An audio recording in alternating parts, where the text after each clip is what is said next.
வணக்கம் வணக்கம் வணக்கம் நண்பர்களே. அதாவது ஆளுநர் ஆர்.என். ரவி அவர்கள் பார்த்தீங்கன்னா, அவருக்கு நல்ல எண்ணமே இல்ல. அவர் நல்ல எண்ணம் இல்லாதவர் அப்படின்ற மாரி ஸ்டாலின் அவர்கள் பேட்டி அளித்திருக்கிறாரு. அது மட்டும் இல்லாம, அவர் பார்த்தீங்கன்னா, தமிழகத்தில ஒரு அமைதியை பார்த்தீங்கன்னா இருக்கு இல்லைங்களா, அந்த அமைதியை கெடுக்கும் வகையில நடந்து கொள்கிறார். அவருக்கு பிடிக்கல அப்படின்ற மாரிலாம் பேட்டி குடுத்திருக்கிறாரு. திமுக தலைவருமான தமிழக முதல்வர் ஸ்டாலின் அவர்கள் தான் இந்த பேட்டியை கொடுத்துருக்கிறாரு. இந்த தகவல்களை பார்க்கறதுக்கு முன்னாடி நம்ம சேனலை சப்ஸ்கிரைப் பண்ணி பெல் ஐக்கானை கிளிக் பண்ணி வச்சுக்கோங்க. வாங்க என்ன தகவல் இருக்குன்றதை முழுமையான தகவலாக பார்க்கலாம். அதாவது ஆர்.என். ரவி அவர்கள் பார்த்திங்கன்னா கவர்னராக வந்தது முதல்ல தமிழகத்தில் ஏதாவது ஒரு குழப்பத்தை ஏற்படுத்தியே ஆகணும். அதுதான் அவர் வேலையாகவே இப்போ வச்சிட்ருக்கிறாரு. அவருக்கு பார்த்திங்கன்னா பல முறை இதை நான் உணர்த்திட்டேன். ஆனாலும் அவர் பார்த்திங்கன்னா தன்னை மாற்றிக்கொள்வதா அவருக்கு தெரியல.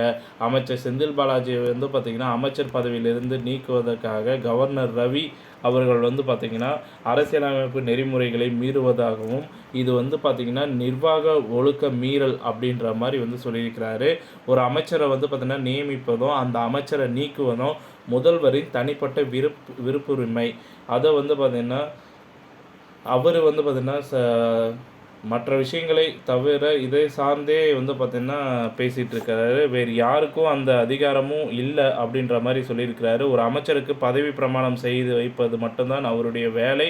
அவரை தான் பார்த்திங்கன்னா நியமிப்பதாகவும் பார்த்திங்கன்னா அதனாலே அவர் நீக்கிவிடலாம் அப்படின்ற மாதிரி நினச்சிட்ருக்காரு. அது பார்த்திங்கன்னா பொருள் அல்ல அப்படின்ற மாதிரி சொல்லியிருக்கிறாங்க. அந்த அதிகாரம் பார்த்திங்கன்னா நியமன பதவியில் உட்கார வைக்க மட்டும்தான் இருக்குது, கவர்னருக்கு இல்லை. அதனை பார்த்திங்கன்னா அவர் முதல்ல புரிஞ்சுக்கணும். அவருக்கான வேலைகளை மட்டும் பார்த்திங்கன்னா பார்த்தா மட்டும் போதும் அப்படின்ற மாதிரி சொல்லியிருக்கிறாரு. தமிழக சட்டமன்றத்தில் நிறைவேற்றி அனுப்பி வைக்கப்பட்ட மசோதாக்களுக்கு கையெழுத்து போடாமல் வைத்திருக்கிறாரு. அதனை போட்டு அனுப்ப வேண்டும். அதை விட்டுவிட்டு தனக்கு உரிமையில்லாத செய்கைகளில் பார்த்திங்கன்னா மூக்கை நுழைத்து மூக்கறுக்கப்பட்டு கொண்டு இருக்கிறார் அப்படின்ற மாதிரி கவர்னரை சுட்டி காட்டியிருக்கிறாரு. தமிழகம் வளர்வது, அமைதியாக இருப்பது அவருக்கு பிடிக்கலை. குழப்பம் ஏற்படுத்தி இந்த மாநிலத்தை கெடுக்க நினைக்கிறாரு. அவரிடம் நல்லெண்ணமே இல்லை. தொழிலில் பார்த்திங்கன்னா தொழில்துறையைப் போலவே பார்த்திங்கன்னா குறு சிறு மற்றும் நடுத்தர தொழில் நிறுவனங்களுக்கு தமிழகத்தில் மீண்டெழுந்துள்ளது. இந்தியாவில் குறு சிறு மற்றும் நடுத்தர தொழில் நிறுவனங்கள் பார்த்திங்கன்னா எண்ணிக்கையில் தமிழகம் 3வது இடம் வகிக்கிறது. தமிழகத்தில் சுமார் 50 லட்சம் குறு சிறு மற்றும் நடுத்தர தொழில் நிறுவனங்கள் இருப்பதாக மதிப்பிடப்பட்டுள்ளது. மிக மோசமான நிதி நெருக்கடி காலத்தில் நாங்கள் ஆட்சிக்கு வந்தோமே தவிர அதனை காரணமாக காட்டி எதையும் செய்யாமல் இருந்ததில்லை. வருவாய் பற்றாக்குறையை குறைத்துள்ளோம். கொடுத்த வாக்குறுதிகளை பெரும்பாலானவற்றை பார்த்திங்கன்னா நிறைவேற்றி காட்டியிருக்கிறோம். செப்டம்பர் 15 முதல் மகளிர் உரிமை தொகையை வழங்கப் போகிறோம்.